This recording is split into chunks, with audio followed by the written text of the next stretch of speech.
and black, and they're very camouflaged. This one is albino. That's not common in the wild. But this one was a pet that somebody turned over to us. These are banned in Florida. They're now illegal to own as pets because too many people were buying them and releasing them or letting them escape into the wild. And there's now a population estimated to be roughly around 150 to 200,000 living in the Everglades in South Florida. You can find them from Naples, Florida, all the way over to Miami and that whole entire southern tip of Florida. So pretty much the Everglades is saturated with these guys. And the problem with that is we don't have native snakes this big to the United States. So these guys are big, they need to eat. They eat our native wildlife. They've been found with full-grown deer in their stomachs and alligators over 5 to 6 feet long, so they take down some pretty big prey. They're not venomous. They do have a lot of teeth though, and they bite, hold on, and coil and constrict or squeeze animals. Once they're dead, they swallow them whole. This one here was somebody's pet. They had him illegally. They went to jail and left him behind, so we took him in.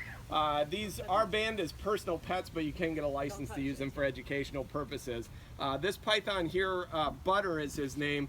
He's a male. He won't get as big. The females are the ones that get really large, up to 16 to 18 feet or more. So this one is fairly small compared to how big they actually get. Now, if you want to pet him, you can pet him.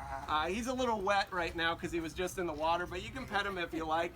Just go towards the tail. When you pet a python, you always go towards the tail. If you go backwards, they don't like the way it feels very much. Does anybody have any questions about them at all? When they retract their jaws, no, this way. No, you have to go that way. Don't touch these areas. But it's slow, but how? It's a man. Size, it's a boy I guess python. what size python would it have to be? You don't go backwards. look at the scale. You let them go back like hurts that. scale if The you go pythons that are found in the Everglades with deer in them are typically over 15 feet in length. So another 3 feet or And these more than this guy here. Their way their jaw works, it does not dislocate on these guys. What it does is there's two separate bones that come to a You point wanna in the be front, eaten by and the two separate jaw bones will open up like a door in the front like that. And they have an extra skin fold on the bottom of their jaw, and it drops down. It's like elastic. This size, this guy can already open his mouth about that wide. So anything that can fit through that hole, he can eat it. So basically, a small dog, full-grown house cat, no problem. I'll eat that. But the deer, I also tell people, remember the deer in Florida are very small. Even adult deer, they're like 120 pounds or so. And also, when you pull the deer's legs back, if you start with the head, it's basically a tube at that point. So that's how they keep them. They start with the head and rock their way across them and pull their legs back, keep them like that. Same with alligators. They're also very kind of slim and slender once you, especially a 5 to 6 foot alligator.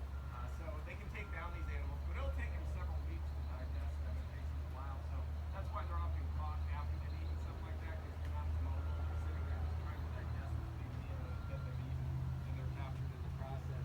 The largest python captured in Florida so far was 18 feet and 8 inches long.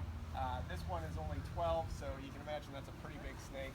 They also get a lot thicker. I've seen some up to this thick before. He's a little bit slender right now because we're coming out of winter and he doesn't eat as much. Even if I put him indoors, he doesn't eat as much during the winter. Now that we're getting closer to summer, he's starting to eat a lot more. He'll gain a lot more weight real quick here. And he'll get up to like 80 to 90 pounds by the end of the summer. So, you know, if I'm by myself, I hope that somebody steps in and helps me if he attacks me here while we're together. But it's very unlikely. As long as you feed them good and you handle them often, they really have no interest in humans. Most snakes don't have much interest in humans. But you just gotta try not to irritate them. Don't step on their tail. Feed them good so they're not hungry, because just like humans, we get irritable, you know, and they get irritable as well. So you can also look for signs when they're upset. They'll start to huff and puff, or they'll hiss. If you start hearing that, it's probably time to put you back in the cage and leave you alone. But no, I've been bitten and constricted and attacked by some of my pythons before, and I've been able to get out of it. But it definitely helps to have an extra person helping you if you're in that scenario. And they can kill you. They could kill you if they want to. They're not going to eat you, but they can kill you. So what do you have to feed them? Mostly large dead rabbits, sometimes chickens. I get shipments frozen or turned over to us by local farms that have die-offs and things like that. I try to get them in free ways as much as possible and donate it. And then you feed them